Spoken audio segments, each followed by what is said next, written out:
4 novembre 1960.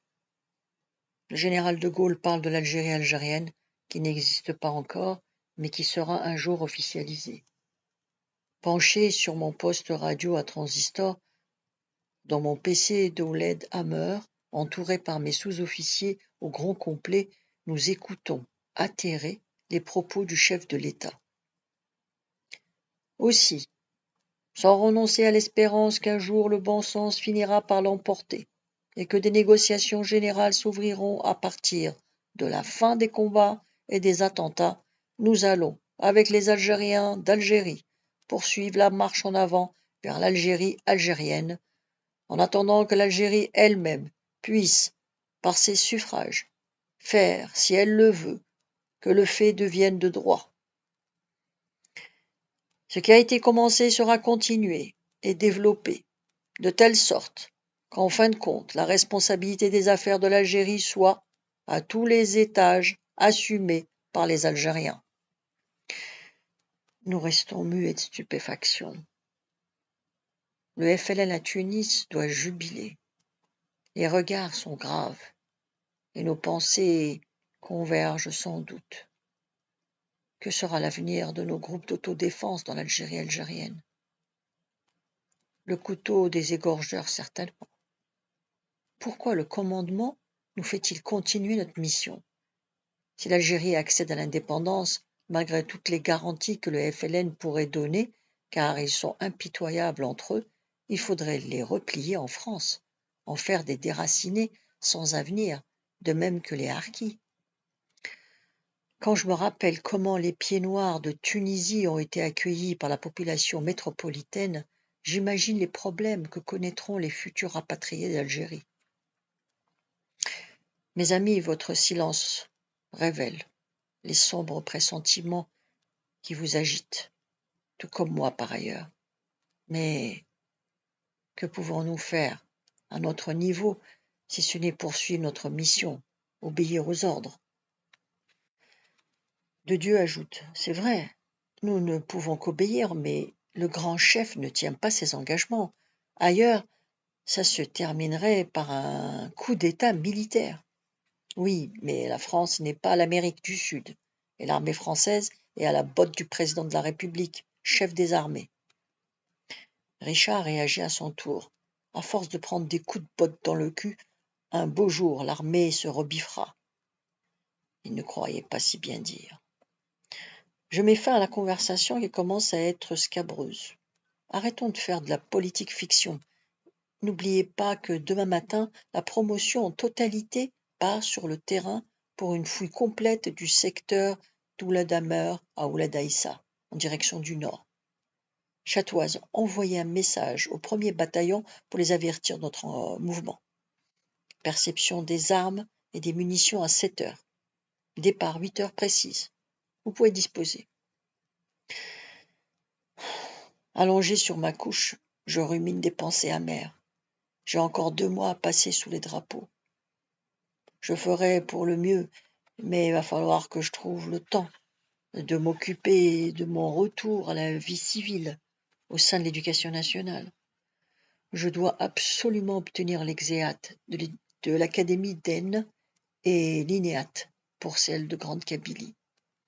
Peut-être demanderai-je un coup de pouce du colonel Fauré, qui, dit-on au régiment, a le bras long pour obtenir un poste à Borges-Menaïel.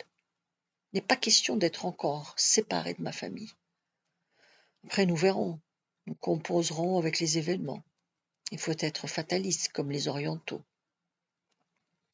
En attendant, je dois dormir car dans quelques heures, nous arpenterons la campagne. Je ferme les yeux et le ronronnement amical du groupe électrogène m'anesthésie tout doucement. À 6 heures, la sonnerie de mon réveil me fait sursauter.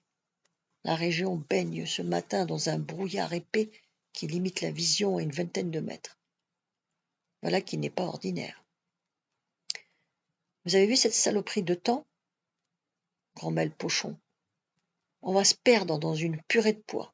Les stagiaires n'ont pas l'habitude de crapahuter avec une météo pareille. On va les paumer les uns après les autres sur le terrain. C'est bon, Pochon. J'aurais préféré un temps de demoiselle, mais ce sera pour tout le monde une expérience inhabituelle. Faudra que les hommes progressent à vue les uns des autres. Bon, je file à l'armurerie pour voir si tout se passe bien. Les stagiaires de la 6e promotion, pareil à leurs prédécesseurs, piétinent dans l'humidité, attendent les armes que Chatoise distribue en lisant les noms inscrits sur les grosses étiquettes de carton. De Dieu s'active aux munitions, l'œil vigilant, 5 cartouches par fusil. Je hausse la voix pour que tout le monde m'entende. Quand il n'y a pas de visibilité, il faut ouvrir les oreilles. Vous marcherez en faisant le moins de bruit possible, comme pour une sortie de nuit. Bien compris ? Un concert de oui, mon colonel, ou mule, mon lieutenant, plutôt, me répond. Braves gens que j'envoie peut-être à l'abattoir. C'est à ce peut-être que je m'accroche. Je veux croire que je me trompe. Beaumont et ses 2 acolytes distribuent des sacs en papier contenant le casse-croûte dont il faudra se contenter aujourd'hui. N'oubliez pas de remplir d'eau vos bidons, lance Richard, car je soupçonne de remplir le sien de gros rouges qui tâchent. 8h moins le quart, Chatoise aboie. Rassemblement terminé dans 5 minutes devant la sortie. Réglez les 536 sur Canal 6 et faites un essai radio. La mécanique bien huilée se met en marche.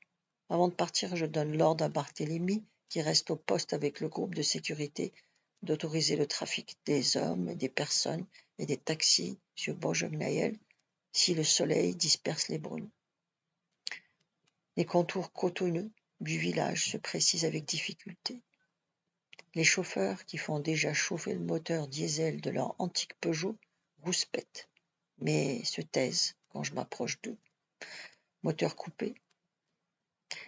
Ils s'installent avec philosophie à l'abri, derrière leur volant. Le village vit au ralenti. Chacun reste chez soi en attendant la bonne volonté du soleil. La sentinelle dégage le cheval de frise. On y va, les ordres fusent. Formation colonne par un à vue les uns des autres. Direction Ouled Aïssa. Au bout d'1 kilomètre, formation en ligne et ratissage du terrain, plein nord lentement. Chaque buisson, chaque accident de terrain seront sondés. Nous ne sommes pas pressés. Pour tout le monde, en avant. Je démarre en tête suivi de mon fidèle Khaled qui porte le 536. Comme d'habitude, Chatoise fermera la marche. J'espère que le bataillon a bien reçu notre message, car dans ces mauvaises conditions de visibilité, gare aux bavures. Nous connaissons tous la piste par cœur. Je ne pense pas que nous ayons une chance d'accrocher les hors-la-loi. Les salopards pourraient disparaître encore plus facilement. Le bruit de nos patogas est à peine perceptible, étouffé par le brouillard, plaqué au sol. Par endroits, la visibilité n'excède pas à 10 mètres.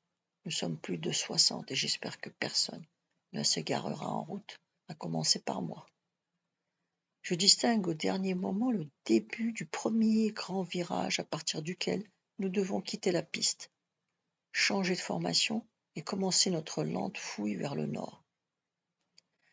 Je m'arrête, sans un mot, lève le bras et me tourne vers la gauche. Khaled a compris, les autres certainement aussi. Nous commençons notre progression dans le maigre maquis fantomatique, parsemé de petits oueds à sec qui couvrent la région pour venir mourir sur la mer entre Cap Ginette et Ouled Sebao. La consigne du silence n'est pas trop mal respectée, mais le froissement de nos pantalons de treillis, mis à mal par les épineux, est inévitable. Je bute contre un effleurement de roche et j'étouffe un juron. Tout ruisselle d'humidité. J'imagine la petite troupe qui avance lentement, les yeux écarquillés, l'oreille aux aguets. Si nous accrochons, ce sera à bout portant. Alors bonjour les dégâts. Un bon moment passe, toujours pas de soleil, mais à certains indices, je parie qu'il ne tardera pas à montrer le bout de son nez. Un petit vent aigre vient de se lever et commence à dégager des lambeaux de terrain. J'aperçois plus précis un lit d'oued à sec encombré de lauriers roses. 3 stagiaires sont en train de le fouiller, tels des chiens de chasse, l'un couvrant les 2 autres.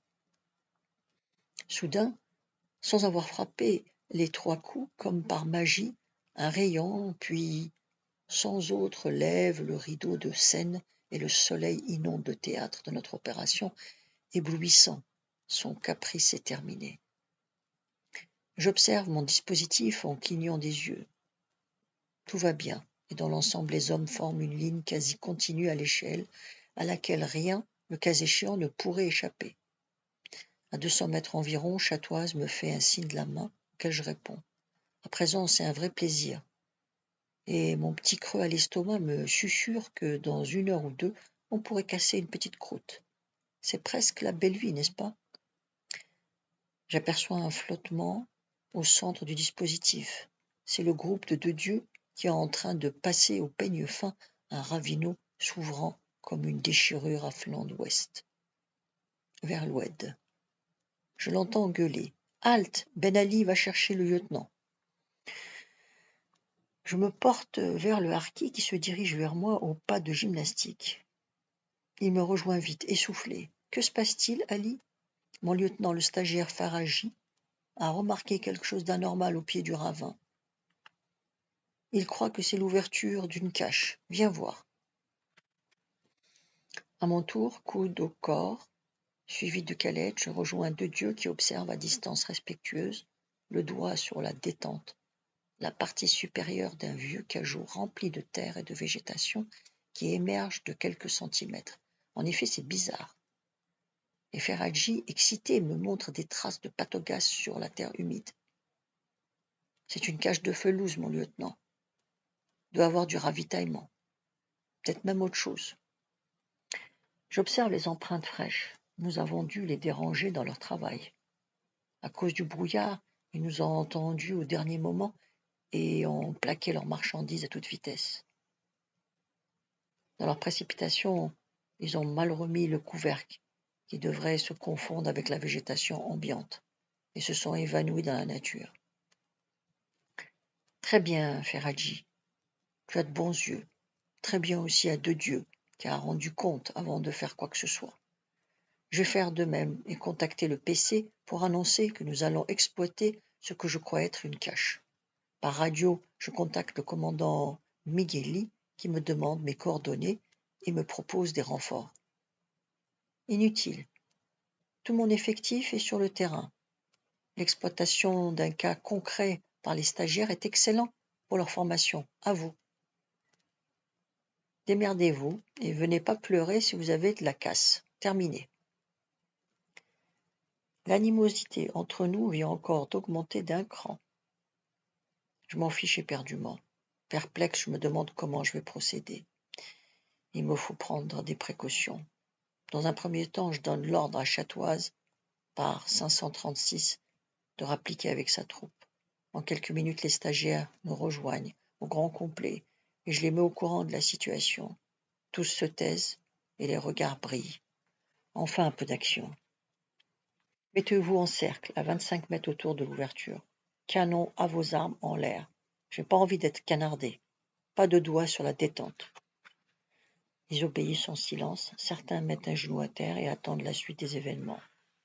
Ceux qui sont postés sur les flancs de l'oued sont les mieux placés pour observer la manœuvre.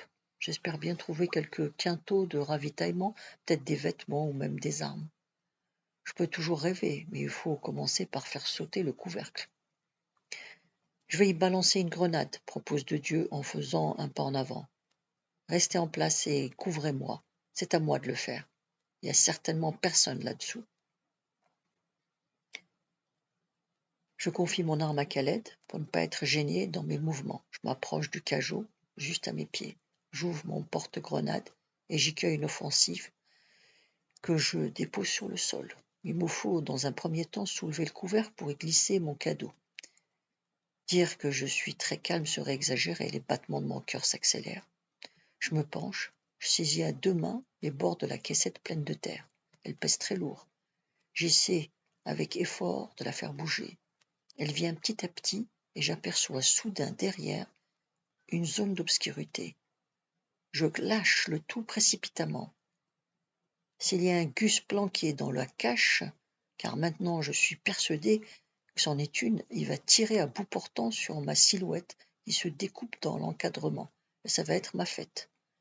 Je sue abondamment, mon imagination travaille, tous me regardent intensément, il faut en finir. Je dégoupille mon OF, la cuillère calée dans la paume de ma main, et je soulève, en y mettant toutes mes forces, un angle de cajot.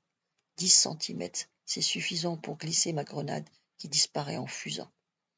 En vitesse, je recule de 10 pas pour ne pas être blessé par des éclats de pierre. Au bout de 7 secondes de retard réglementaire, une explosion sourde fit virevolter à plusieurs mètres en l'air le cajot, démantibulé dans un nuage de poussière. C'est bon. Il faut aller au résultat. Horreur!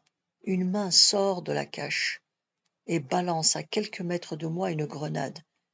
Mais quelle grenade! Une défensive, quadrillée américaine Mk2. Figé par cette apparition et incapable de me jeter à plat ventre, ce que font comme un seul homme tous les autres, je regarde comme dans un film au ralenti. Ça va sauter, je vais crever. En un éclair, je revois Jocelyne, mon bébé. 4 secondes, c'est très court et très long à la fois. Chatoise hurle. Couchez-vous, mon lieutenant. La suite demain. Vous pouvez vous abonner.